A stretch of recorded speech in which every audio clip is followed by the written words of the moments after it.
Louder with Crowder Studios is protected exclusively by Walther and Hopper. Obviously, this is a comedy show, but... Sorry, I have to come out and set this tone.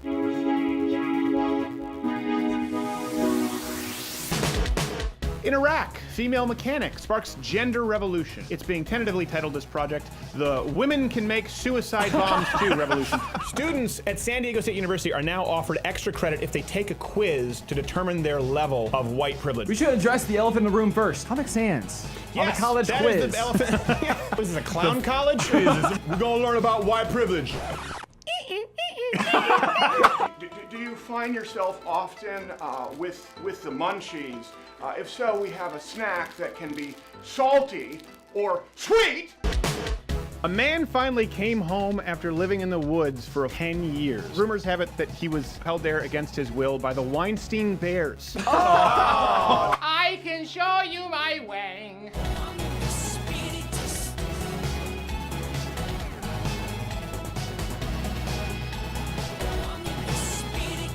It's amazing how smart you have to be to create something that stupid. Yes.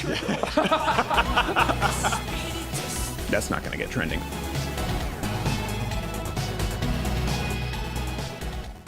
March 22nd, SMU, Dallas, Texas, prepares for the greatest show on earth. I'm free. Get it? I'm free falling. What? Can I come inside, guys? Beep, beep. No, go away. But it's raining out here. Beep. Does our Apple Care cover that with a... No, it covers manufacturer defects. Doesn't Doesn't cover, cover, water damage? negligence. So do you think we should I do Just to be safe. okay, just, yeah. Okay. I'm free. I'm free falling. Free. I'm free falling.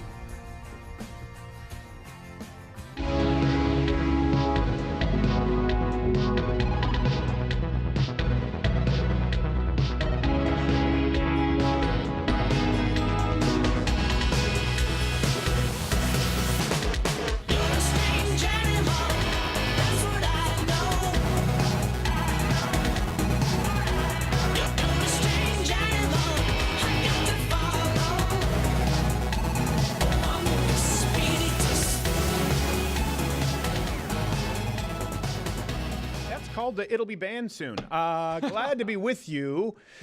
Too soon. Jordan Peterson, Kyle Kashev? Kashev. Kyle Kashev from Parkland, Florida, from the actual, from the high school where the shooting took place. But not what you would expect with a lot of these kids going around. So sharp little guy. Little tack. Is that Rushmore? He's one of the worst students we've got. So him, Dr. Jordan Peterson, and, well, let's just get to it. Producing with me in video studio, as always, is Jared, who is not gay. Follow him on Twitter at NotGayJared. And me, it is Crowder, with your thoughts, your comments, your Photoshops. Been a lot of that this week.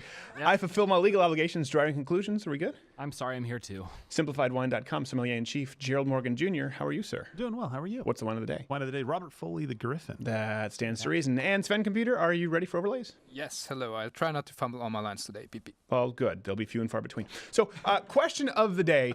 We're obviously going to get to this. Do you feel as though, or do you think, what do you think of President Trump and what he's been doing with firearms this week on guns, the Second Amendment?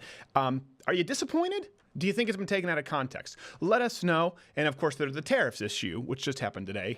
Yeah. I can see how some people might think that's a good thing, but the firearm thing kind of, it seems like everyone should be on the same train.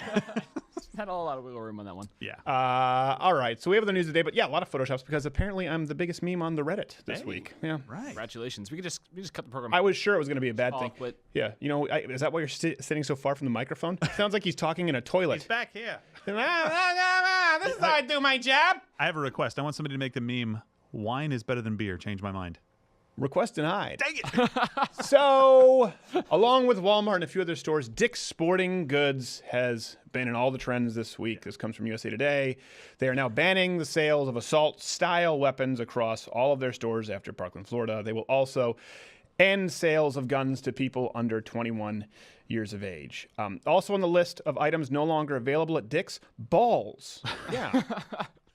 Can't get your balls at Dick's anymore.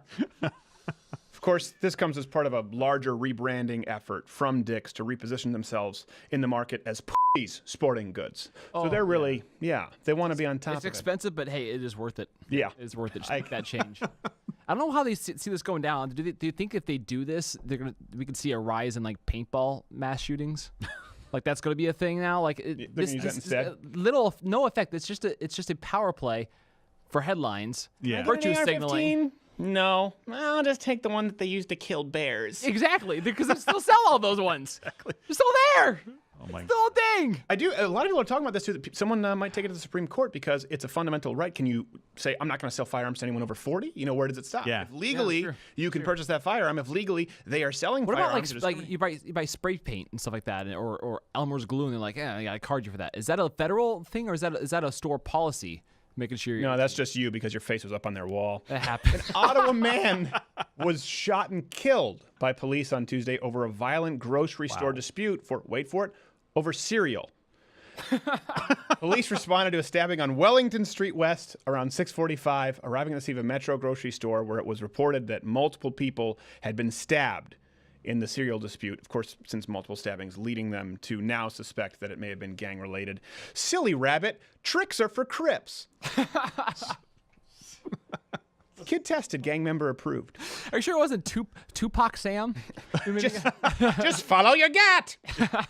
Nice. Pop, pop, pop. Yeah. How does this happen? Only in Ottawa. What is this, like the worst grocery store ever? What's going on? That's funny. I used to go to a Metro. Metro was the name of a grocery store. Where I grew up, we had IGA and Metro. Is it like a ghetto grocery store? Because I've had some of those. There's in nothing Ohio, good that comes to the word Metro.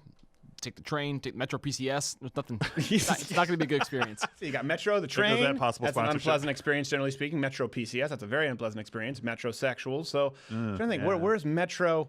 Metronome. That's really more benign, so it doesn't really tip the scales. This is going nowhere. Speaking of going nowhere, Alyssa Milano is leading the charge today. This is happening today. It's been happening all day for women to boycott FedEx, Amazon, and Apple TV because of their supposed partnerships with the NRA. I love her tweet. She says, Thursday, all caps, we are calling for a one-day boycott of Amazon, Apple TV, FedEx. But only one day because we know that we don't have that much pull. No. Pass it on. Don't shop, don't stream, don't ship. As consumers, we are demanding these companies sever ties with the NRA. I mean, it's cute.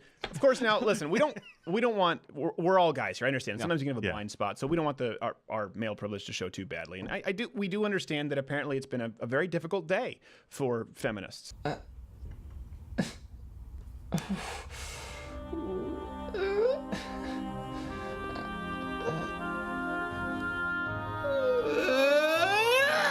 We can't understand your plight. No. Yeah, that's painful. All we can We've do all been there. is try to empathize as best we are capable. Imagine them tonight just trying to not watch This Is Us. It's going to be rough. Or was it Broad Street? No, God, no. Well, thank God they don't have to boycott Hulu. Oh, it's true.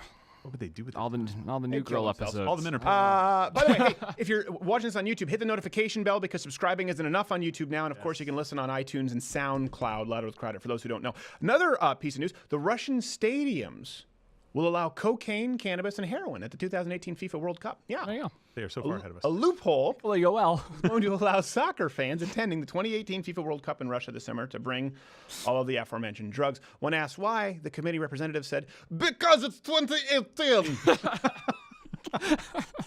Colloquialism is used a little differently over there. they're a little different. They're not the same. They've had bad history of this is, Hey, why is that hobo shooting heroin up in the nosebleed section? Because it's time! You know what? I'm surprised you didn't do this. It's because that's the only thing that can make soccer fun to watch. This is like set up perfectly for you. And you didn't It give me is a hard 5-hour game. How are you going to do that without methamphetamine?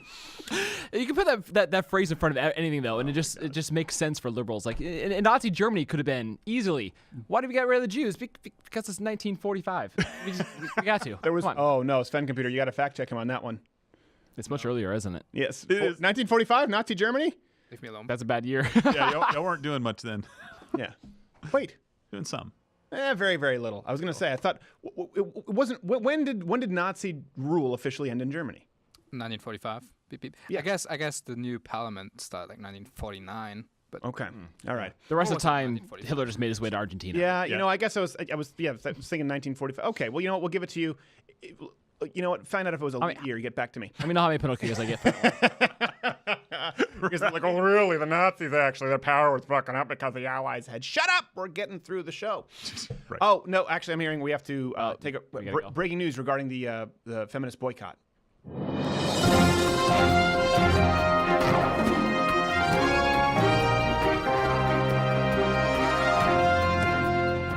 Breaking news on Louder with Crowder. I'm Perry Matheson. We continue now with our live coverage of the NRA-affiliated inspired national protest of Amazon, FedEx, Apple TV, and their subsidiaries. Local Poughkeepsie radio station WFUK caught up with Jeff Bezos earlier today for a comment. Mr. Bezos, what do you have to say about the boycott of Amazon and its products today due to your affiliation with the NRA? What? Oh yeah, it's today, right? Even the greatest among us fall from grace. We'll keep you abreast as this story unfolds. For Louder with Crowder, I'm Perry Matheson. Whatever will Jeff Bezos do on Friday? Oh no! It's just. I love these things. I mean, yeah. I think boycotts are generally mostly pretty stupid. Yeah. I think boycotts are better. You've seen how effective that can be, but. Particularly boycotting the largest international corporation for one day. One day. This is protesting in 2018 though, because what was it, the Lion a couple days ago? I'm like, these students picked the form of protest that literally could not require Wait, what? The Lion? What are you The talking lion. There was a lion. Oh, the lion. I thought it was like, did another dentist shoot a lion? No, thank God. Cecil #2 is still safe and sound. I hope sure as hell he's dead. Those things are killing people in record numbers over there. I hate lions. They could not pick the form of protest that required Nothing. less of an energy effort. and effort. They just had click the buy now button, and they said, no, I'll add to cart. Didn't they figure this out though with Chick-fil-A? Like doing this kind of a protest actually makes conservatives rally more. Not really, because Amazon screwed the pooch on Alexa. All right, but we do have to move on. Against NRA is what I'm saying. With Trump and guns. Again, we asked you where you think. Well, let's not even really talk about the tariffs today. But the firearms. Here's my thing. I think President Trump. I don't. Okay, I'm disappointed. I'll tell you this, and we'll get to it in a bit. Before you go, cuck. We said. We will support him when he's right and criticize him when fair. Well, it's fair. I think we're coming up around the fair hill, and I just think he's just wheeling. He's trying to wheel and deal. He doesn't really know a whole lot about it. Okay, bump stocks. We want to talk about bump stocks. He's going out there like a Vince Vaughn. Well, I'll take away bump stocks. We'll take away bump stocks. We'll do semi-automatic. We'll go to fully automatic. Maybe only on semi-automatic. We'll make some bad decisions. It's like, listen, you have to just how about reading a page in the bibliography? I get the feeling his opinion is shaped by the last person he talked to. That's the most influential person in his life. Or he's brilliant and this is a head fake. Oh, yeah, well. So here's the context, because a lot of people have been saying that President Trump was taken out of context. So we want to provide some context for you. Trump stunned, I wouldn't say quite everyone, by seeming to pivot now to a far-left stance on gun control, saying he was wide open to raising the age limit for firearms and banning semi-automatic assault-style weapons like the AR-15, and he was criticizing Republicans for being scared of the NRA. So here's a montage of some of the things that he said, and we'll explain more context as we go. I'm a big fan of the NRA, but I had lunch with them and said, it's time. It's time. You got to stop this nonsense. It's the damn thing. It doesn't make sense that I have to wait till I'm 21 to get a handgun, but I can get this weapon at 18. I don't know. So I was just curious as to what you did in your bill. You don't address we didn't address it, Mr. President. Look, I think why? Because you're afraid of the NRA, right? The focus is to literally give families and give local law enforcement additional tools, allow due process so no one's rights are trampled. Fantastic. But the ability to go to court, obtain an order, and then collect not only the firearms, but any weapons in the possession Or of that might individual. take the firearms first and then go to court, because that's a system. A lot of times, by the time you go to court, it takes so long to go to court to get the due process Inconvenience, yeah, procedures. I like taking the guns early. To go to court would have taken a long time. So you could do exactly what you're saying, but take the guns first, go through due process second. I honestly feel as though Vice President Mike Pence was just speaking for too long and making points that people would agree with, that President Trump had to jump in. Like, of course, for people who are, we prove judicially mentally unstable, due process. He's like, wait, he's really working the room. Idea. How about no process? You reminds me of Michael Scott. It's like a Michael Scott power struggle in the office boardroom. Well, people are trying to say, well, the context is he was talking about the mentally unstable. Well, hold on a second. If you're deemed mentally unstable, you lose your rights, due process. So if someone's bipolar, they lose due process, even though they've never committed an act. What if a woman has postpartum depression? They lose due process because they've been taking some I don't know, whatever Celebrex, whatever pill they're taking. Don't kill your The baby point is you pills. just lose due process? No, this is the reason for due process. So that someone doesn't come in and say, how about no due process? So the context actually makes it worse. More context to make it worse. This comes only a few weeks after he was tweeting about the importance of, quote, due process regarding Rob Porter.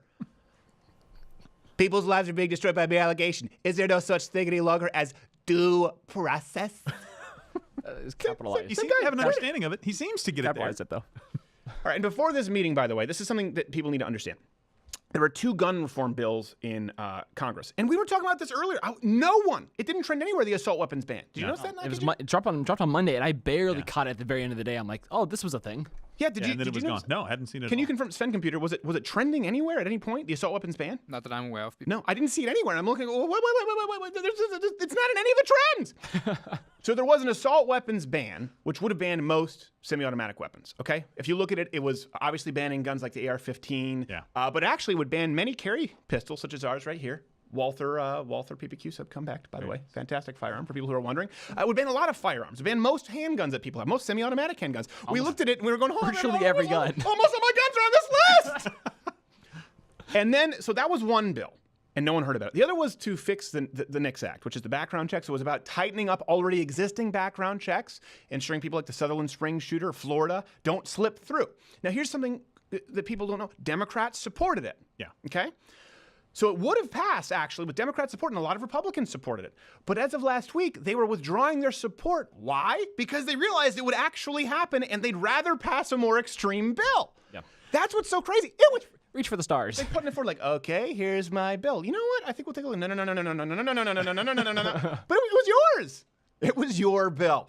So now President Trump, though, has said that he wants to add a lot of these other proposals together with the fixed NICS into one comprehensive bill. So he wants to add some of the extreme measures that you see from the assault weapons ban. Not just talking about the fixed NICS. If that were the case, great, we'd find some common ground. He's gone further left than some of the Democrats want. It never works out when we push things together. You start fighting over stuff, and there's stuff that would work well in the bill. Let's just do it piecemeal. Do it individually. And don't. I don't it seems like a lose-lose situation. He ditched concealed carry reciprocity. That was really the only thing that gun advocates wanted, and that was something that he talked about in his campaign, by the way. We talked about that, and I do think that there should be. I will never let you down. I will never let you down. No one's a bigger fan. Okay, frankly, of the NRA than me. All right. You a big fan of due process too? So that's what he did. He ditched the reciprocity, and now he's wanting to add some more extreme gun control measures that the Democrats want. Which won't solve any of the problem at all. No. No, it wouldn't make a dent. Well, here's the big takeaway. The reason Democrats are turning away from their reasonable version of the fixed NICS, like we said, is because their ultimate goal is to ban guns. If you look at the assault weapons ban that they're proposing, it's far more severe than the 94 version. Oh, so much worse. Far more severe. Than pistol grips and little accessories. No, it's that too. That and so much more. That too. I don't even know where my lever action necessarily. I think it's fine because it does this. So it's like, okay, so it does this, so it's legal. Yeah, but what if I do that? Oh, what an 18th century cowboy use it? Because it says fixed magazines with a 10-round capacity. Yeah.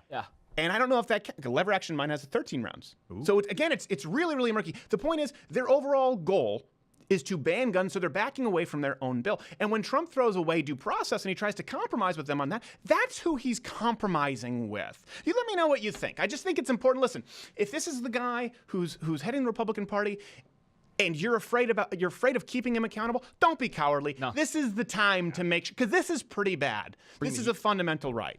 Anytime you say due process is gone, This is the time to stand up and talk. Maybe if take there the ever guns, was then one. due process. If there ever was a time. If Barack Obama, let's be real. If Barack Obama did this, how would people react? It'd be up in arms. It would be nothing but headlines from every conservative outlet, which is funny. I think that's why these segments are important, because you got to hold his feet to the fire. Because I don't think Trump is a leftist in disguise. I don't think he my thing with Trump is I think he's a narcissist without really any convictions. Yeah. I don't think there's a lot of forethought. No, he's not a very thoughtful person. Hopefully he goes back and goes, wait a minute, due process is kind of a thing. We should probably keep that there. I don't know that that'll happen, though. Yeah, he'll tweet that he changed his mind. Yeah. Well, that's one side of the issue. Let me present the other side. Here's what's really happening. You sheep.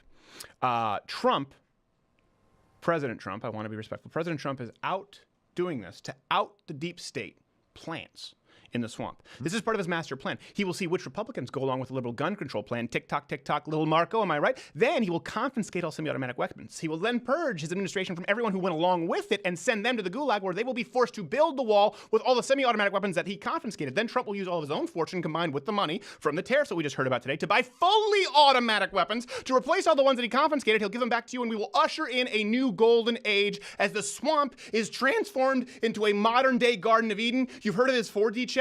This isn't 4D chess. This is no longer 4D chess. It's 64D underwater blindfolded backgammon while launching 7 different kinds of smoke bombs from his Tommy gun launcher. And maybe you just can't handle it, you filthy, swampy, globalist cuck! You globalist cuck! MAGA! MAGA! Cack! Praise cack. Praise cack. The Death Wish remake. Get the inside scoop here. I have my sources. They're anonymous. For very good reasons. That's gonna be a meme. I'm seeing stars. So the Death Wish remake premieres this weekend, and of course, liberals are mad. Right away. Why not? They're upset about Death Wish. Now, we kind of understand this, though. They're pretty upset about the remake, which it would seem silly, but it's kind of like was it Sony and Marvel with Spider-Man, A Bug's Life, and Ants. Yeah. It really actually has to do with the rights to the franchise, because a more progressive production company had already produced a more progressive Death Wish sequel. Ooh. Yeah, going in the vein of the original, but more progressive, more tolerant. And I think we actually have a trailer from the version that didn't make air because the rights were transferred. So we're going to show that trailer. Then after that, Dr. Jordan Peterson, Death Wish. I think we have it here. Enjoy a typical night in New York City. This is Pauline Kersey. This is the story of a person who decided to clean up the most bigoted city in the world. So I bet you think you're some kind of tough guy, huh? A real big man. Yeah, bitch. Too bad that's just a social construct. A false archetype perpetuated by Western civilization. Man, can you believe this? Where all the LGB activists stop, his work begins. Hey, you cis scum. Did you get yourself in that healthcare exchange? Yes. You're gonna need it. Some call him a hate crime vigilante. Some call him a hero. Some call him Z. Hey, you white privilege puke satchel. Now, is that any way to treat a tranny? What are you gonna do about it, ass? You know the best part of my friend here, Mr. Walter? When it comes to targets, he's gender neutral. Death Wish 14, the reassignment. Oscars live stream on Sunday. We're here to tell you about it. This is what happens when I'm in Gerald's chair. He's going to the bathroom. But this Sunday, starting at 7:30 Eastern, that's half an hour before the Oscars start, we are doing our Oscar live stream here on YouTube and the Facebook. Going to be awesome. YouTube and the Facebook. It's going to be 4 hours. All of your favorite guests will be there. We're giving out our own awards. Look at this. Ooh. Spared no expense. Ooh. And we'll be having drinking game rules like we do for the presidential debates. Not all of the rules are finalized, so follow me on Twitter at @SCrowder and Not Gay Jared to the Facebook page. But, some pretty obvious ones. Every time you drink, every time the word Trump or the phrase it's 2018 or it's time is used, as we already did with the run-through, which... Where is he at? He's out here. In broad daylight? Oh my God. And you get an Oscar! And you get an Oscar! Say what again? Say what again?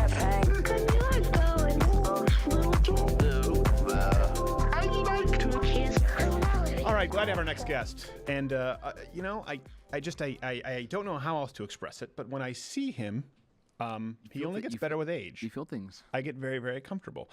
You follow him on the Twitter at Jordan B. Peterson. Of course, selfauthoring.com is his program. Highly recommend it, and you can get a discount of 25% if you enter in the promo code That's not Crowder. Dr. Peterson, thank you for being here, sir.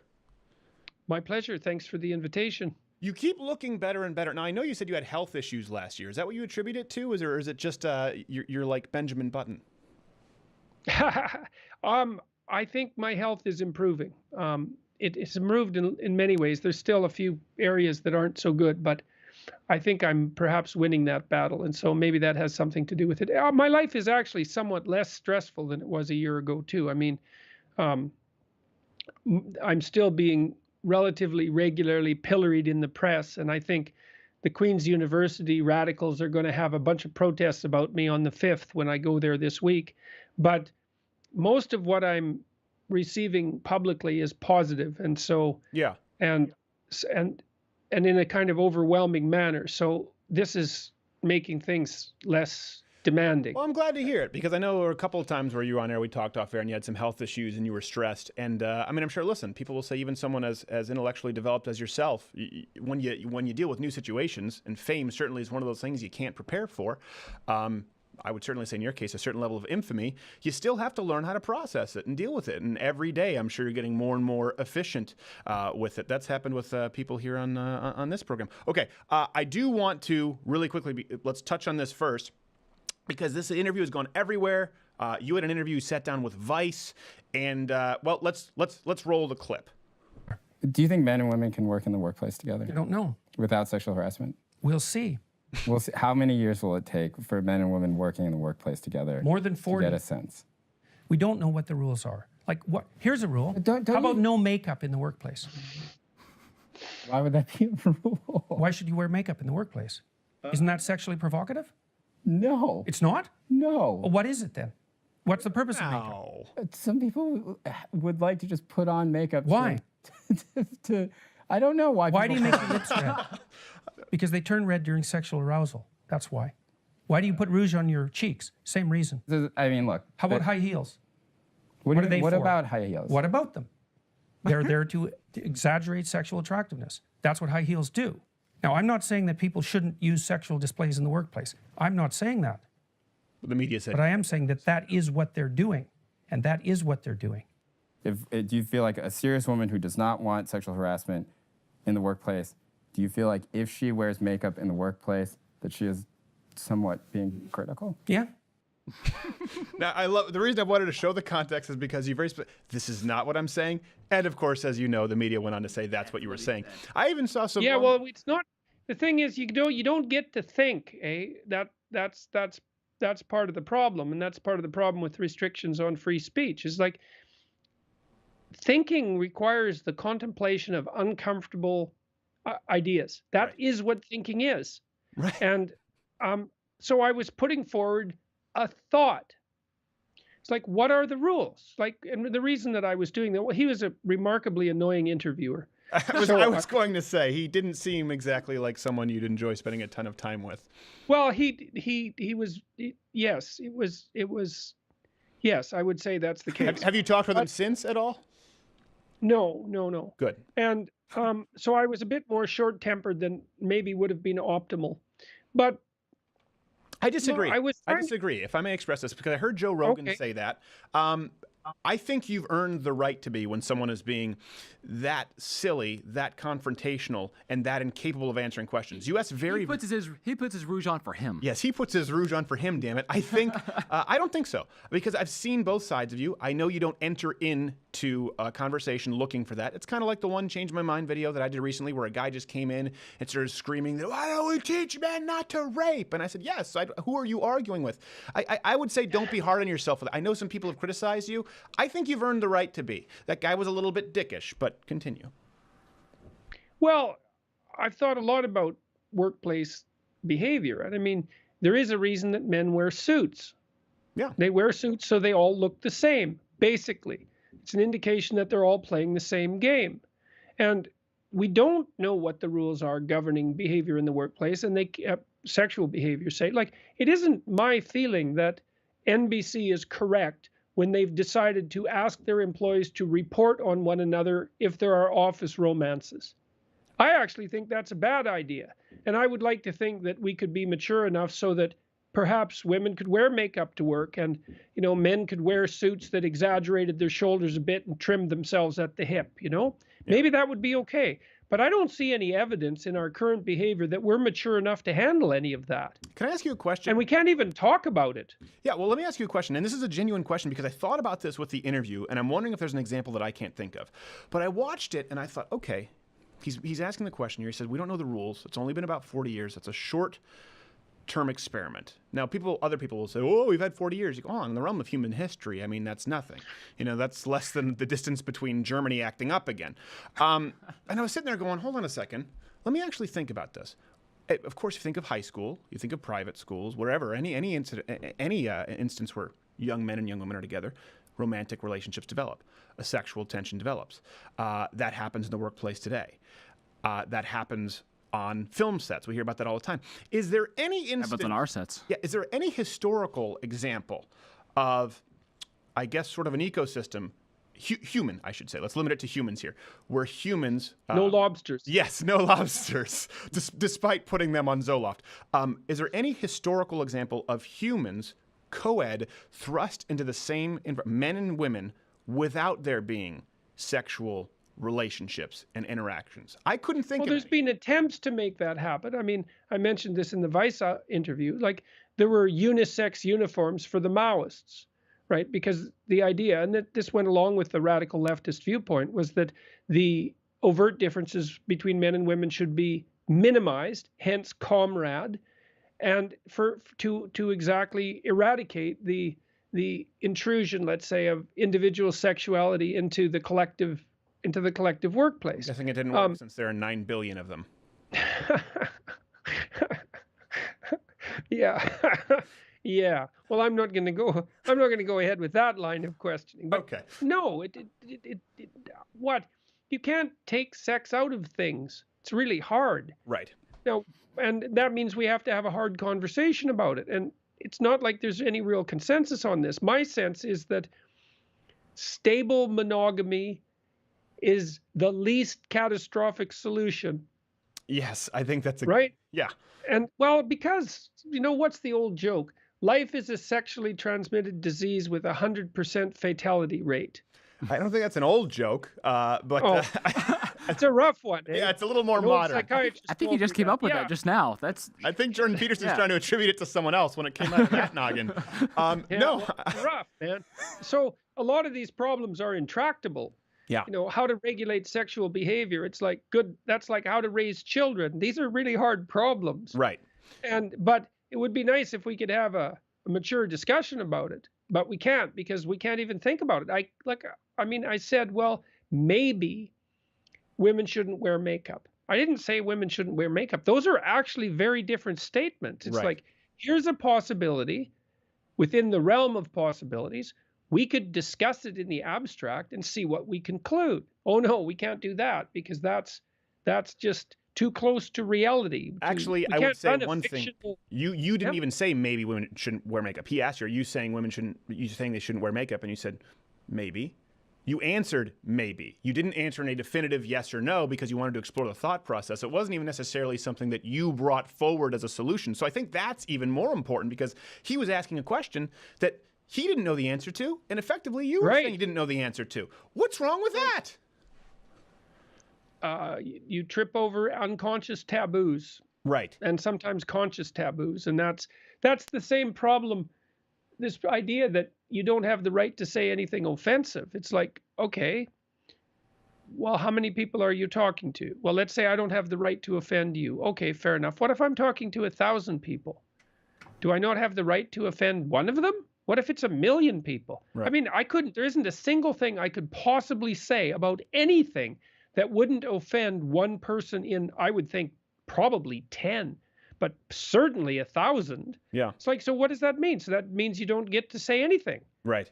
Even platitudes. I'm offended by how full of platitudes your last utterance was. Yes. Yes. Yeah. And that can be offensive, if you listen to someone do nothing but spout off platitudes, it's like, oh my God, you can roll your eyes and walk away. I It's did use the Oxford comma the other day. People were really pissed. It's true. Well, there you go, and it's certainly not the case that you can discuss anything seriously without offending someone. It's like the definition of a serious conversation is one that is likely to offend a large number of people. That's what characterizes seriousness. Right. No, that's a good way of putting it. I think a big part of it is we can't agree on fundamental truths when everything is relative. That's why you want to watch postmodernism burn itself alive. We had a feminist on the show yesterday who said, I don't really believe in the biological differences of men and women. And she said this after talking about transgenderism. And she really didn't know how to respond when I followed up. I won't go into it. People can watch the video. But if you say there are no biological differences between men and women, I wanted to be civil, so I didn't, but I almost said, really? You think you can do as many push-ups as not gay Jared? I mean, come on, let's stop with the silliness. But they have to keep this facade up. Let me ask you this. As someone who works in the industry, how long did they conduct this interview with you, and how much was seen? Oh, 2 hours? Okay, because they released, what, a half hour? Oh, I haven't paid much attention. I think maybe in total they've released something like 20 minutes, yeah. Because it seemed very odd. And as someone who watches films, and I pick up obviously we constantly doing, there's an inconsistency there. Oh, look at the shot, his finger's in the trigger. Now he's cocking the camera back. I saw someone, I was going, hold on a second. That doesn't sound like he's responding to that question, certainly not in that time frame. So you haven't watched it, so you wouldn't be able to speak to that, but I'm sure you probably know that did take place. Oh, definitely. Yeah. I know that that's taken place. And I know that fans have made videos or viewers have made videos analyzing the edited version with the longer versions that have been released.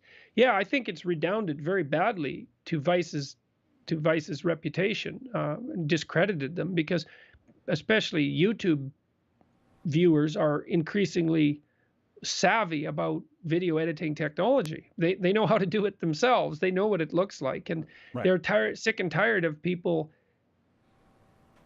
editing content for clickbait, essentially. Right. And they know perfectly well that that's perverting the political dialogue. It's a complex form of lie. What I find so funny is people on the left accuse you of that. And I know you're not even really right-wing or conservative. Unfortunately, you make appearances on this show and on Rogan, who's, he's secretly part of the Nazi party, the secret Nazi party. But they accuse you, and I go, secret even to him. Yes. He thinks he's a liberal. He doesn't even know it yet. They have their claws so deep. Illuminati, wink, wink. Yeah. Yeah, there you go. Yeah, that just shows you how sneaky they are. Yes, exactly. They'll get you soon if you don't pay attention. But the fact that they criticize you of clickbait, and they go, clickbait and surface. I'm going, hold on a second. This is a man who has uploaded, and forgive me, some of which are the most painfully boring, incredibly long, dry I'm not forgiving you for that. Some of them are incredible, but obviously the ones that catch attention are the ones that are controversial. But my point is, you have such a back catalog. Well, you upload everything, and in all its context, you're the last person I could accuse of clickbait or taking things out of context. Well, and the funny thing is that the most popular videos are often not the ones that are most controversial. The most popular video I've ever uploaded is the psychological significance of the idea of God, which is the first lecture in the biblical series. It's like, that's not clickbait, But it is controversial. There is some possibly. Yeah. Well, possibly. But you're not going to go to an advertiser and say, well, I've got this great marketing campaign, man. I'm going to make this 2.5 hour long video about Genesis, and I'm only going to get through the first line. How about you pile aboard with your advertising? It's like, but they're doing football dances in the end because they're so thrilled with your idea. They say, no, I don't think so. Dr. Peterson, Chelsea Handler, how much vodka did you have this week? Because Penguin is calling. No, you're absolutely right. And I very much appreciate that about you. You were just talking about this recently. Speaking of Penguin, you were surprised. You have some analytics is it your online audience? Yeah. Well, I went to see the people at Penguin Canada today who are publishing 12 Rules for Life. And we were looking at online data with regards to my, say, viewership. And online now, according to their brand monitoring software, 55% of the people that are paying attention to what I'm doing are women. And so this idea, too, that I thought for a long time that the reason that my viewership was disproportionately men was probably because YouTube was disproportionately men.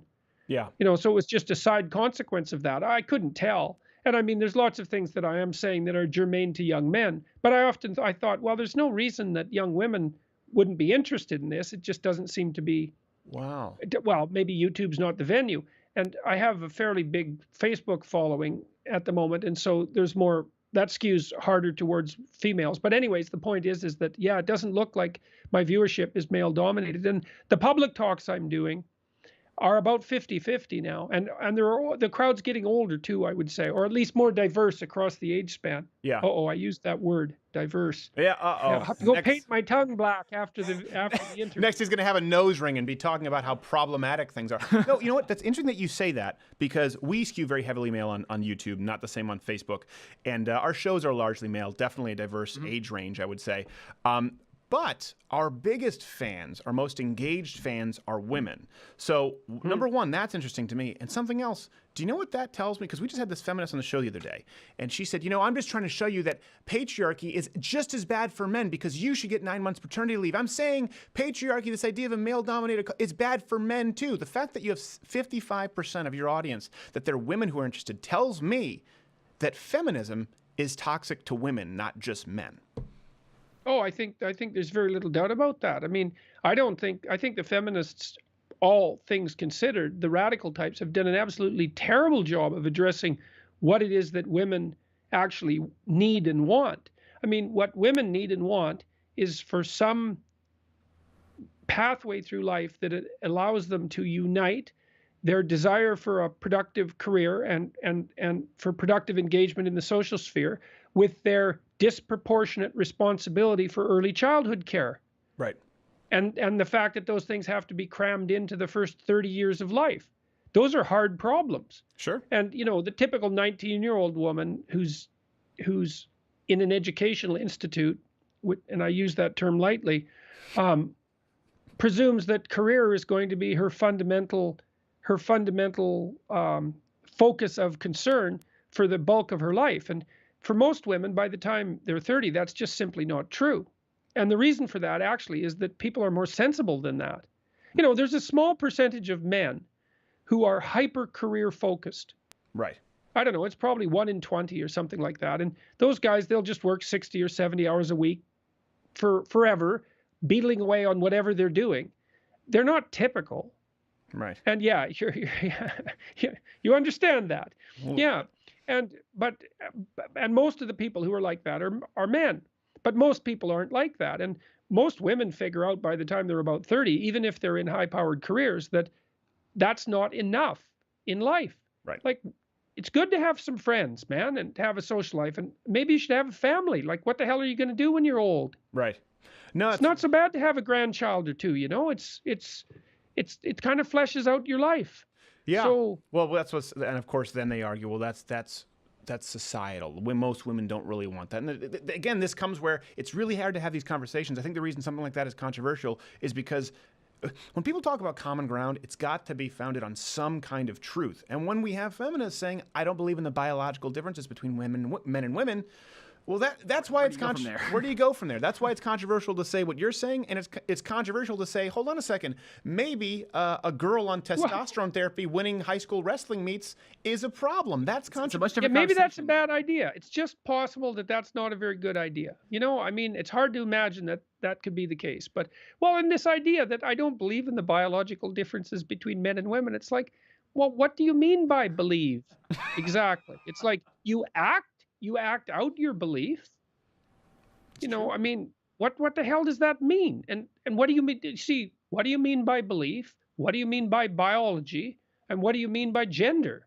Like, as soon as you put those three concepts together in a sentence that says, I don't believe in the biological difference between the genders, you throw the meaning of all three of those words up into the air so far that no one can tell what you're talking about, including you. Yeah.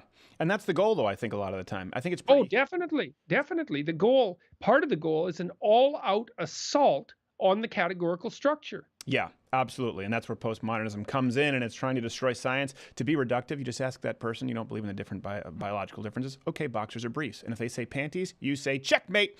All right, we have to get going. I know you wanted to discuss the psychological ramifications of your lectures. Let's have you back and do another long-form interview soon, because I know we're all going to do these personality tests in the office, so you can tell me who I should fire first. Yep. But not gay Jared, I would say. Yes, exactly. I hear you've brought some new people in. We have. So this is a perfect time to make your move. Yes, this is a perfect time. Before he eclipses you. Yes, yes. We'll scare them off very quickly. So selfauthoring.com, of course, people can use the promo code credit for 25% off. The book is 12 Rules for Life if you want to learn about lobsters and antidepressants. But also, my wife has read it. So there you go. You've got here, you, my wife. So it's 50-50. 50-50. I've read the Cliff Notes. There we go. There we go. 50-50. Thank you, Dr. Peterson. An informal survey. I appreciate. Yeah, exactly. It's anecdotal at best. We'll have you back again soon, sir. Thank you. Thank you.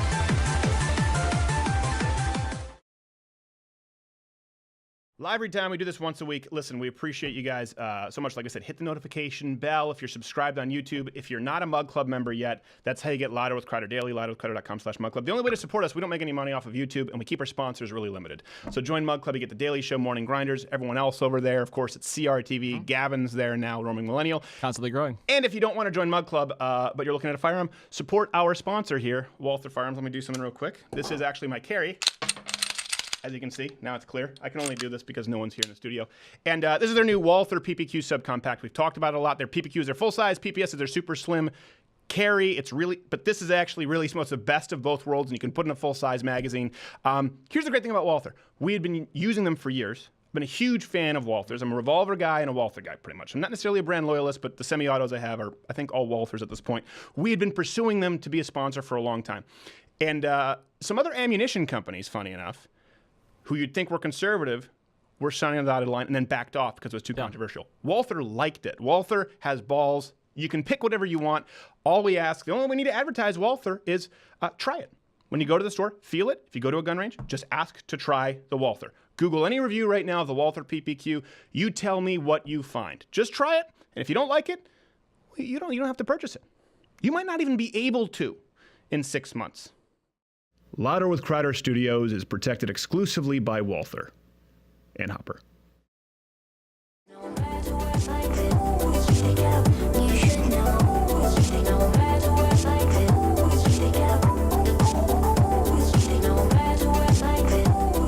There we go. Smiles. Good. They're hard to come by sometimes these days. And I don't give you many. You don't give me many at all. No, also the misses sometimes. Fake laughs. I'll take that from her. And for me, you. All right. Next guest. Really glad to have him on. I'll tell you, I was a little conflicted about bringing him on. But you can follow him on Twitter at Kyle Kashuv. I hope I pronounced that correctly. Kyle Kashuv. Kashuv for those listening on the audio, and it's not up there in the lower third for them. A student from Stoneman Douglas there in Parkland, Florida.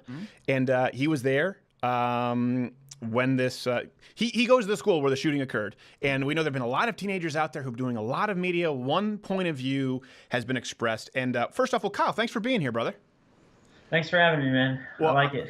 Well, there you go. I'm glad to see you smiling too. I know it's got to be rough. First off, how you doing? How you holding up?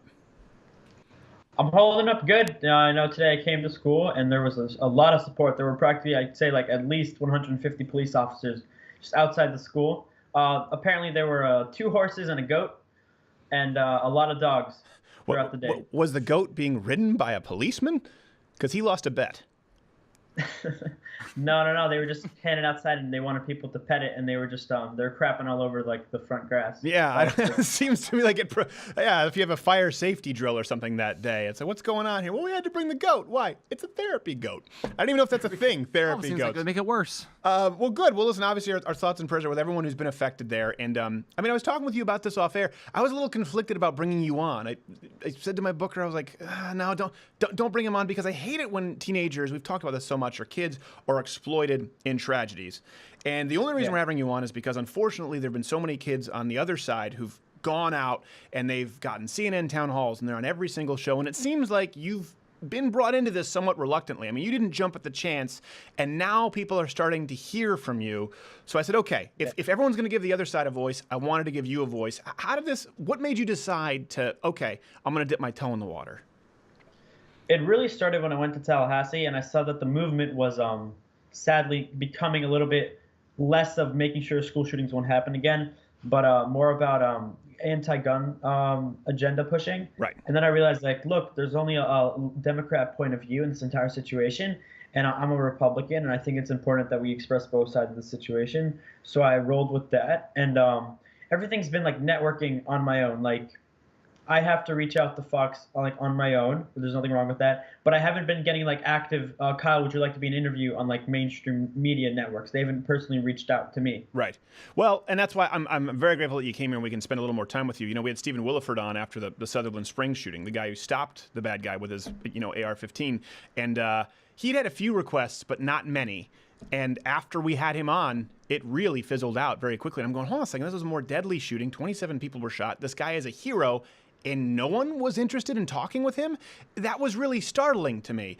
The fact that no one's reaching out to you, and now you're out there, people know your name. Still, CNN, ABC, they haven't reached out to you to be on? I mean, I've been on a few. I was on ABC The View. Sadly, That's right. I was.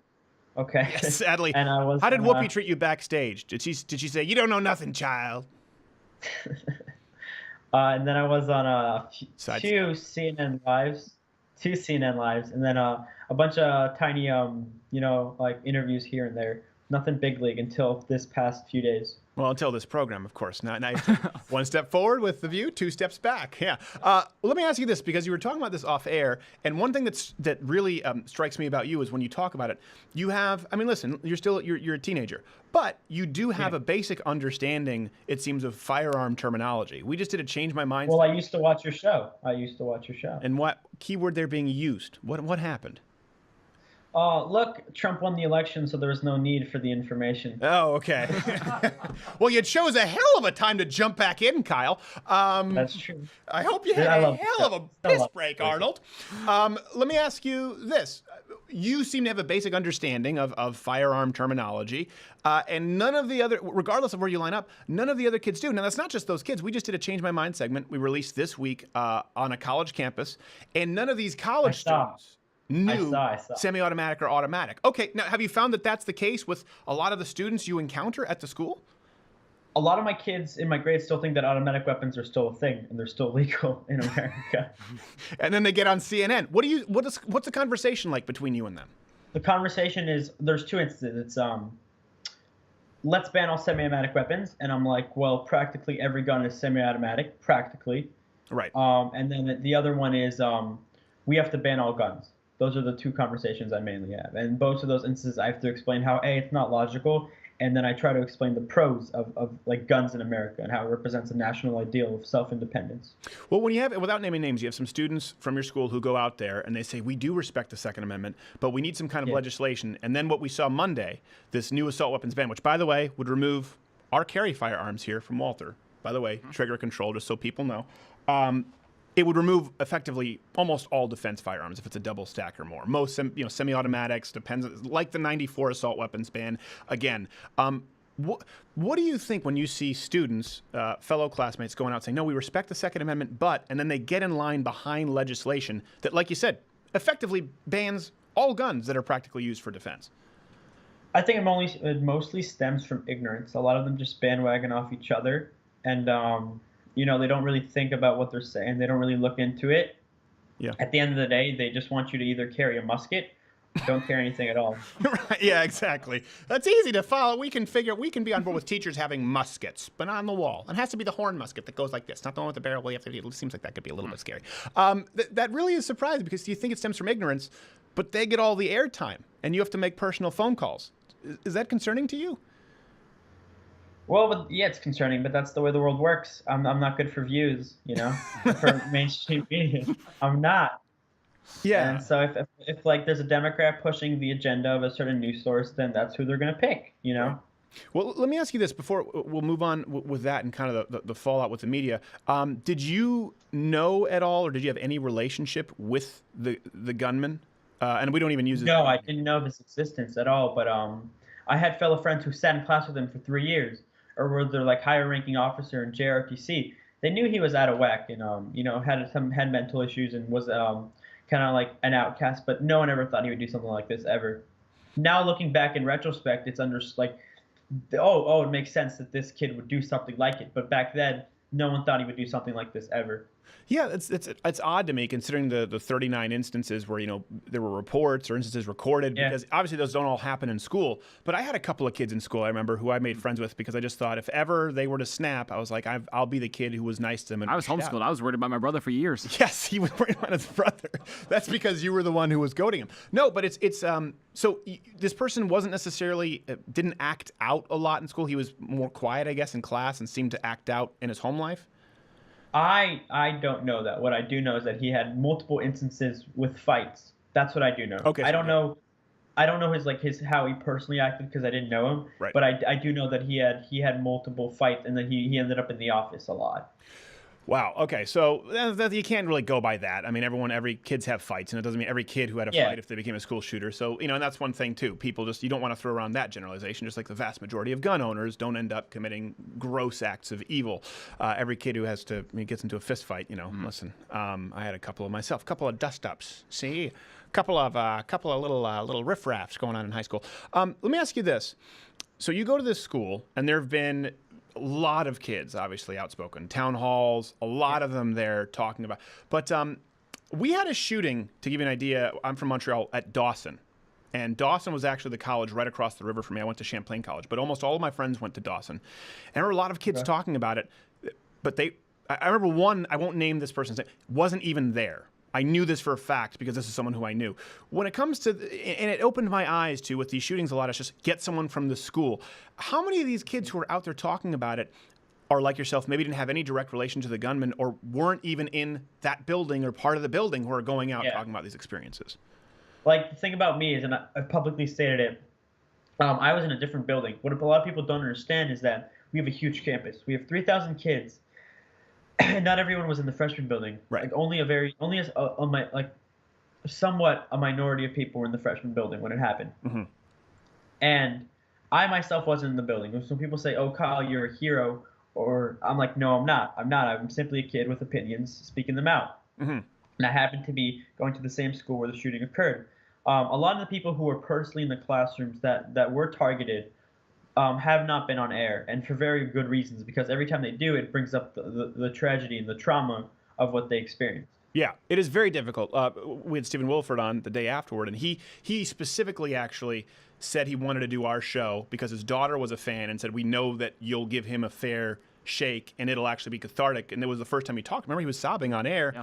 And remember, I had that conversation. I said, Kyle, I said, well, we had this guy on here, the shooting, Sutherland Springs shooting, and I said, same concern kind of like with you. I said, I don't want to be Barbara Walters exploitative, and if he cries, I don't want to make him cry, but I don't want to interrupt him because I know what happens with media. They want that shot of people crying. They want the trauma on air because that's great for ratings, but yeah, it's very different if you were there and witnessed it. It's not easy to talk about, certainly not doing a circuit. It's exhausting. The most disturbing thing I saw was on Tallahassee. It happened so many times. Every time someone got emotional or cried, you would see media swarming from coming out of nowhere. And they basically suffocated the person, and they just nonstop put their cameras in their face. And while crying, people would get in there for the good clip or the good headshot or the good thumbnail, And it was disgusting because they didn't really care about the actual occurrences and people trying to make a change and understanding the tragedy that occurred. They were like, "Oh, this is good for views. Let's do it really quick." And let's get that good picture.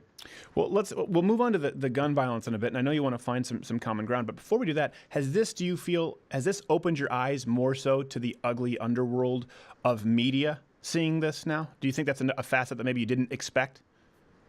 I always knew about how bad the media and how corrupt the media was in fake news.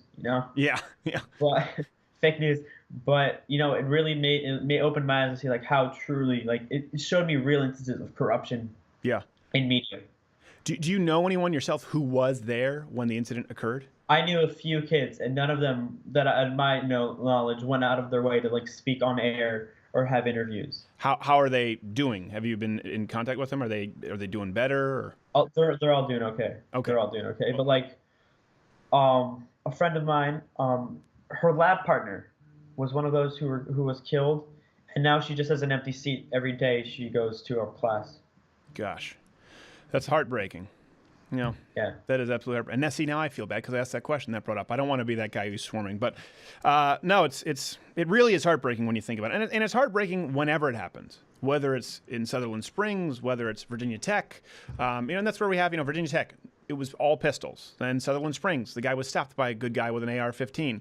And in this case, the guy happened to use an AR-15. So the dialogue has moved now. I'm sure, with Vegas, it was bump stocks. The dialogue is AR-15, AR-15, AR-15.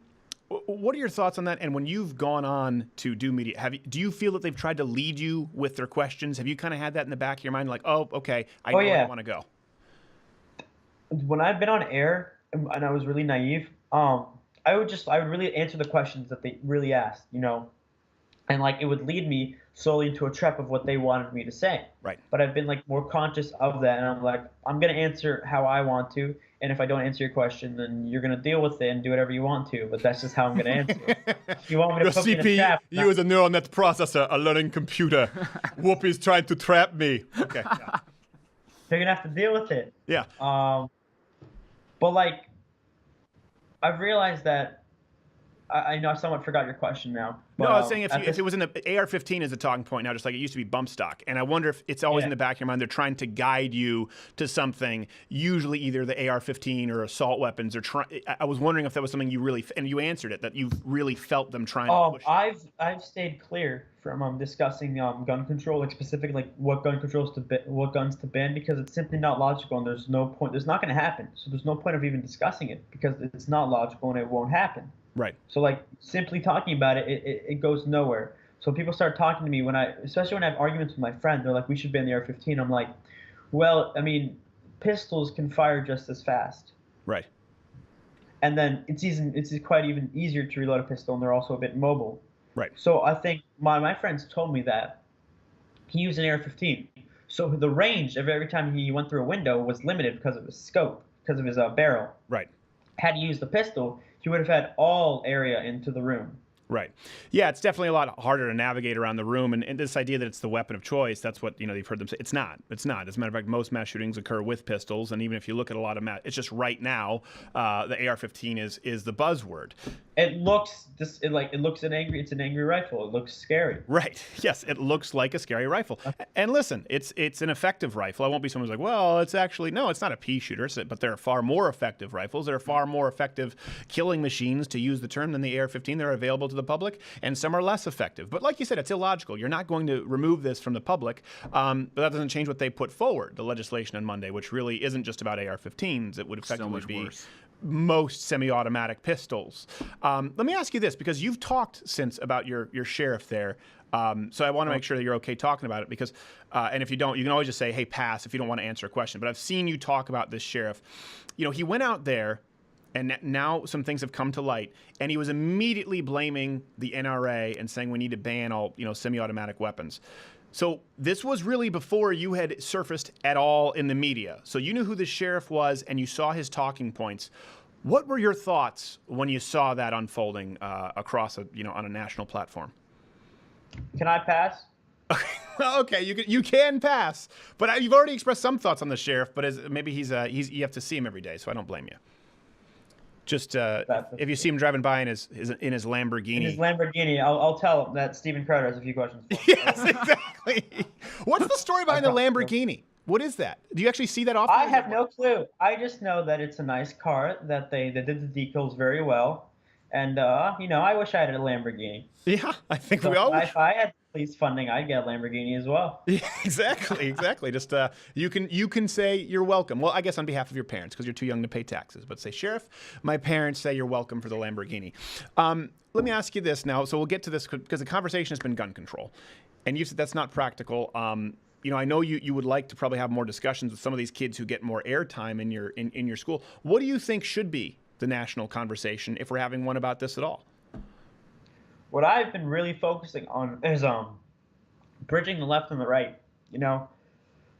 because that's the only way change is going to happen, if Republicans and liberals can agree on a talking point, because right now the Republicans are the deciding force, and that the Democrats are putting the pressure, but change will only be made if a middle ground is found. And I think that a middle ground has been found. I think that on the basic level, what has been achieved is what will be achieved is in order you have to be mentally stable to acquire a weapon. And universal background checks.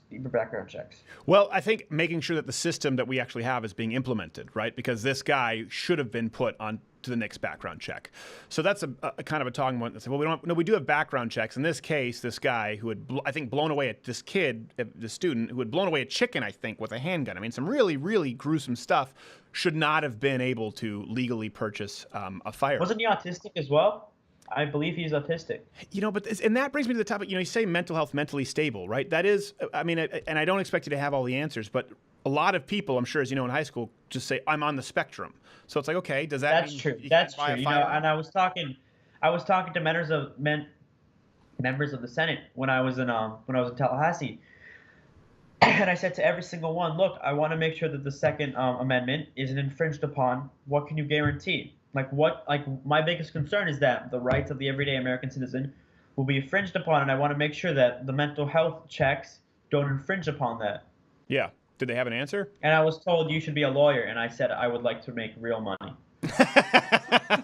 You can always start a podcast. Well, what do you want to do? Do you know what you want to do as you get older? What are you going to be studying in college? I'm going to go into business, and then so my goal is UF or then graduate degree for UPenn or Harvard. Okay. That's the goal. There you go. Oh, that's funny. My safety was Harvard. Yeah, I mean, look, you're setting and then you can get that Lamborghini and drive past the sheriff's house and say, yeah, no big deal. I bought it privately. Yeah, I think the mental health thing it's something that we say a lot, but listen, I mean, there are a lot of teens with anxiety issues, right? If a teen has anxiety and they've been given, Xanax or something, does that mean they can't, do they forfeit their ability to purchase a firearm?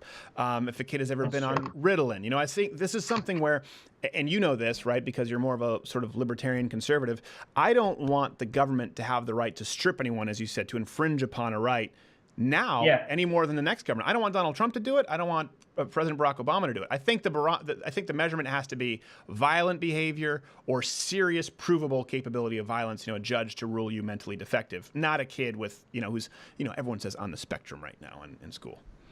No, but what if, you do have some mental issues that can cause you to act irrationally at some point, Right.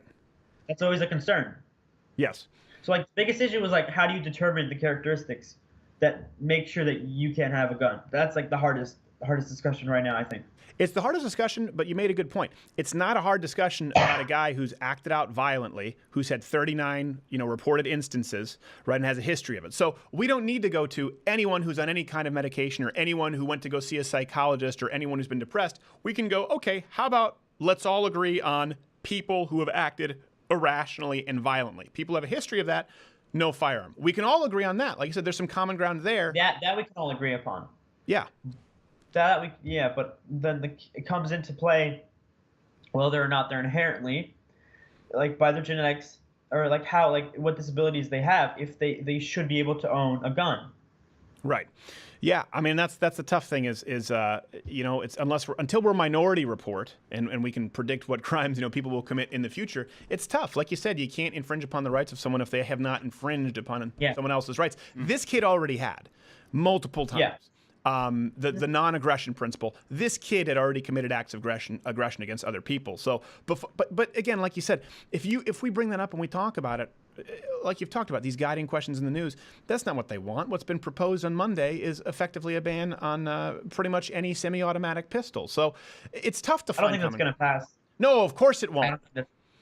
No, of course it won't. But that's what they want. Okay, well, listen, we do have to get going. I appreciate you taking the time, and we will ship you a mug and a shirt. All right. A lock of Not Gay Jared's hair. Do you have anything that you really wanted to hit, or any closing statements here? Because I know that the rest of the news, they cut you. Anything you want to say, brother, feel free. You can yell whatever you want. No, that's it. Thank you. Dance off. Can you dance us off? All right, the show? we will dance off, and then we'll close. Thank you. After this.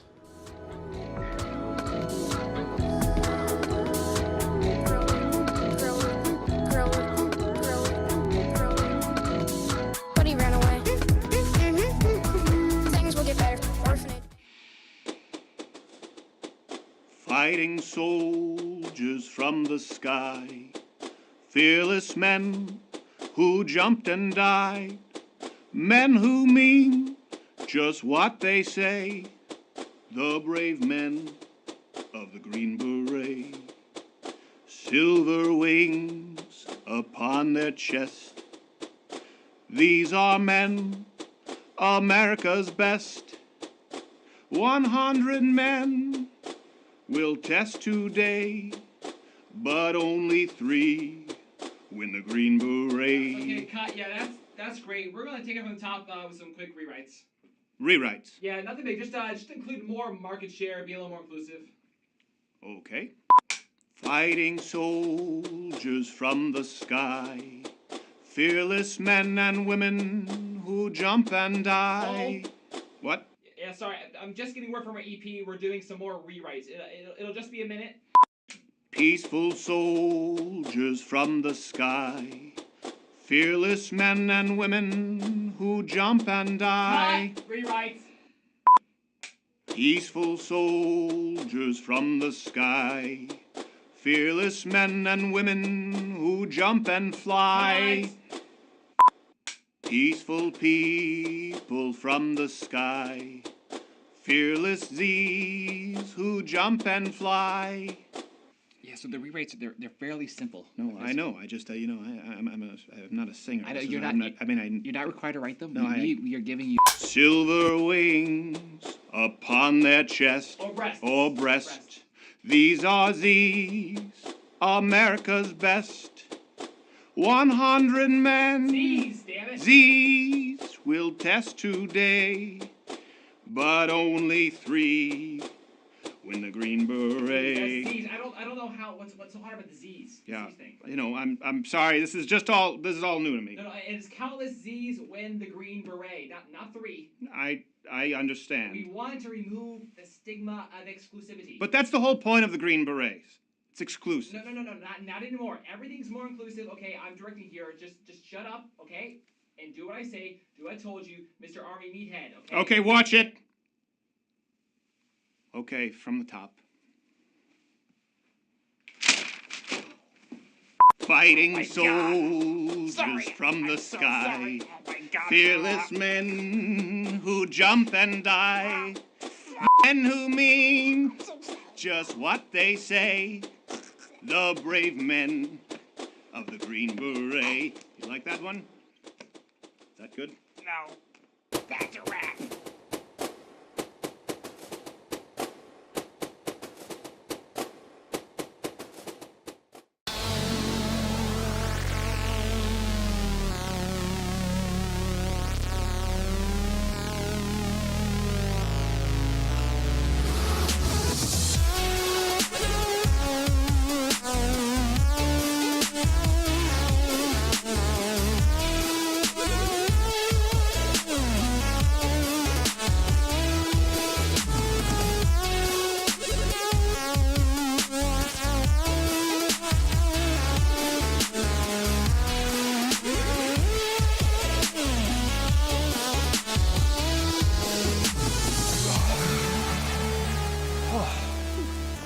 The riptide.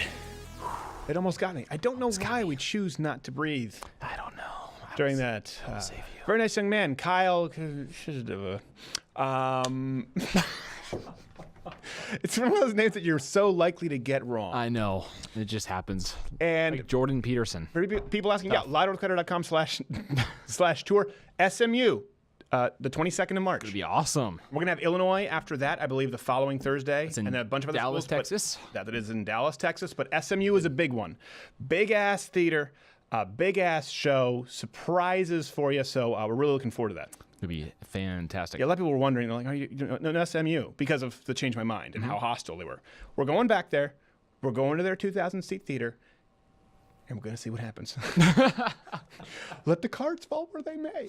Come on, come all, though. Yeah. It's going to be, by the way, next week. So we have the Sunday live stream. It's going to be like 3-4 hours. The Oscar live stream starting at 7:30 Eastern. So there will be no show on Monday. And there's another Change My Mind on Tuesday. Gonna be. But it's actually something you won't expect with Change My Mind. Black guy and an Asian guy who actually got along. found some common ground. Sitcoms in the works. Sitcom in the works. And then we're back to normal shows, of course, Wednesday and Thursday. We have Chuck Woolery, we have Jim Norton, I think we have Ben Shapiro somewhere. I think on Sunday, if I'm not mistaken, do we want it to be a surprise, or can we confirm the guests? I don't know. I don't want to say we we have Lauren Southern, Kevin McGinnis, and Andrew Clavin, and Dean. Oh, yeah. I don't want to say that, but you never know. I think we do. So thanks so much to Kyle for being on. You know, it's something we talked. I went back and forth genuinely a few times. Nah, have him. Nah, don't have him. Nah, have him. Nah, don't have him. And then I realized people on the left aren't having that conversation. They're going, hold on, is he young? Is he easily manipulated? Is he crying? Does he agree with us? Is he crying? Bring him on. Dead Johnny Mathis needs some airtime. It's Don Lemon. Bitter little fruit with the lemonades. He, the thing about Kyle, it's kind of like we were talking about. We've talked about victim culture, sort of identity politics, how trying to find victims all the time, trying to, claiming victim status, you actually hurt real victims. People who just want rape culture, they want to believe in this victim rape. You actually victimize real people who've actually experienced rape because they're not really heard and their actual rape is tossed in your lot. When you cry victim culture and Black Lives Matter, how you actually hurt real victims, feminists, how you actually hurt women who want to have choices. We've talked about that a lot. But it's also one and the same with identity politics. Victim culture is really kind of what we're talking about. We're talking about identity politics. We've seen a lot of that this week. With the Change My Mind, the pro-gun, of course, with Black Lives Matter, mad that I guess they weren't victimized with the shooting. Did you see that? I didn't see that. That's a new one. Anyway. It's hilarious. But what do you, Guido? Okay. Shut up. It's not your time right now. Go in the corner with Sean King. We'll talk with you later. I love that they've disappeared. But with the shooting that occurred, it is, and you see this from the media. Again, we've seen this week with the feminist debate. It's been nothing but she saw everything through the prism of gender. And you saw that with Jordan Peterson. And we saw that with Black Lives Matter. It's a very complex 52 sphere. Right. And with identity politics, it also can be age. And you see that with the media, right? So they're playing this victim culture, this identity politics. And what is it? What is it that we've been getting is, and this is, by the way, and unfortunately, President Trump has played into this. It's, what about the children, though? Look what they're saying. Look, they're crying. Don't you care about the children? It's the same thing as, what about the women, though? They're really upset. They're marching. They have vagina hats. What about Black Lives Matter? What about Trayvon Martin, though? Yeah, what about Michael Brown, though? Sure, he hit a cop and reached for his gun, but look at a picture of him 4 years ago. He was a cute kid, right? That's what's happening now. What about the kids, though? Do you hate children? We have the children. We have the women, and we have the blacks, and we have the LGBTQIP and two-spirited. Trudeau, we don't want to forget the two-spirited, but we have the children. Do you hate children? You have 17 children. CNN, and they weren't even in the building where it occurred. That's what happens with identity politics. We have children. 3,000. Right. We have the blacks. No, you don't. And here's the thing, like Kyle was talking about, you have kids. When you say, okay, we just need kids who are going to cry, who are you most? You're most likely to get children who are easily manipulated, highly emotional, and seeking attention, seeking the spotlight. So you are less likely. You are probably the person you are least likely to get an interview with after something very traumatic like this would be a child who was in the building who lost a friend. But certainly the number of children you see on media are not representative of all the kids. And that's why this Kyle's kid said I had to start making calls myself. So this is what happens with identity politics. Because you want to claim that you have all the children, you're actually misrepresenting, if not being blatantly dishonest in presenting the views of certainly trying to accurately present the views of a plurality of the children at that school. You're not even close. And that's why I hate identity politics. That's why I hate the victim culture, because it's so, you think about this on a grand level, we are so warped because that's how the media sees things. The media right away, like he said, they rush in because they're looking for somebody crying. They rush in right away to find someone who fits their views. And listen, I get it. I'm biased. We're biased here. And so people say, well, listen, you find information that fits your view. Absolutely. But we also bring on people like the feminists last night. We also have an open call to people who are willing to debate and have a conversation. We also do Change My Mind. Sure, I have an inherent bias. I'm very honest about that. But we try to actually show you the other side of the coin, as we did with the fact that you're a swampy globalist cuck. But this is what, think of how warped most people. This is how kids didn't know about the Sutherland Springs shooting that occurred 4 hours away. Think about that. The media doesn't go out to try to cover police statistics, They go out to try and cover Black Lives Matter and talk about police brutality against blacks. They don't go out there to try and find out what women are doing in the workplace, to try and find out what it is that women want, what their choices lead them to in the workplace, and how we can value those choices. They set out to find stories that prove the 70% non-existent pay gap. They don't set out with Sutherland Springs when a church was shut up and a guy. They don't set out to find the truth about the shooter who was shot by a good guy with an AR-15 and NRA certified instructor. They set out to see if it's possible to find someone who can use it as a gun control platform. They don't set out to try and find kids and get an honest reaction and assessment. They're not capable of doing that. They set out to find kids who they can manipulate and use and put up on a town hall with Dana Lash and the NRA and tell them, why don't you care about dead kids? And they want to tell you what you feel. Well, hold on a second. We're just presenting these kids who were there at this shooting. You don't care about dead bodies? No. You know what cuts through identity politics like a knife? And it feels like it's truth. It's truth. And it's really easy to get to. You saw that last night with the pay gap. Oh, yeah. It's at 77%. And she said, this feminist, you can go watch the video, said, and then the gap even widens if you take women of color and you take, I said, well, hold on a second. Yeah, okay. So you're going one side. How does the gap narrow, though? Here's something interesting about that. And it ties back to the shooting. I said, how does the gap narrow? We were fully aware of the statistics she was going to bring up about how the gap widens with women of color. Absolutely. She had no clue what we were going to bring up as far as how the gap narrows. When you take into account same years of education, same scores, same field, same hours worked, there is no wage gap. We knew what she was going to say before she said it, and she had no idea what we had waiting for her. And that's the same thing you're seeing with these shootings and with the media narrative. We know exactly what they're going to say. We know that they're going to try and say the United States has more shootings than anywhere else in the world. Guess what? We don't. We know that they're going to try and say it's the weapon of choice of the AR-15. Guess what? We know it's not. But they are shocked. Now, I'm not giving you an excuse to be underprepared. You should assume that they know everything when you're going to debate or try and change someone's mind. But consistently, it is remarkable how they aren't even equipped to deal with it. Why? Because they've got such blinders on. You can say the left, the right, man, the political tribalism. No. You can be left, you can be right, you can be a registered Republican and still not be an idiot. You can be a registered Democrat and still not be an idiot. What you just have to do is not have the blinders on saying, all right, I'm just looking for the crying kids who are pushing gun control. If you just go, hold on a second, are there any kids at the school who maybe disagree with them? If you just go, okay, I'm going in 77% on the dollar, 77 cents on the dollar, I gotta find the wage gap. If you just go, hold on, let me open these blinders up a little bit. Is there any information that I should know about that maybe could catch me off guard here? That's all you have to do. People like to act as though it's the two-party system, it's political tribalism because they want to sound intelligent. The easiest way to sound intelligent in front of a bunch of stupid people is to bitch about the two-party system or say, I don't like labels, man. You're not intelligent when you do that, okay? As a matter of fact, to people who understand how society works, how generalizations play a pivotal role in conversations, you actually sound like an idiot, all right? It doesn't sound intelligent to say that, let's be honest. What does sound intelligent to people who are actually trying to get to the root cause of the issue, who are actually seeking truth, is what? There's only one thing, the truth. There's no secret, there's no shortcut. And right now in this country, this is how warped the media is. You have a conversation between, unfortunately, the media, the entertainment industry, the leftist activist groups, Democrats, of course, a lot of Republicans, maybe the president, and the informed. Those are the two factions. Everyone else, and the informed. It's that simple. Are you saying you're always right? No, I'm not saying I'm always right. But on this issue, the evidence, there is no refutation. There is no rebuttal to it. This is why it's the single most losing issue for the left. This is why I find it so disturbing that the president even wants to go along with any of it at all. Let's find this before we leave. Okay, common ground. Let's see if we can find common ground. They're talking about raising the gun age. All right, how about this?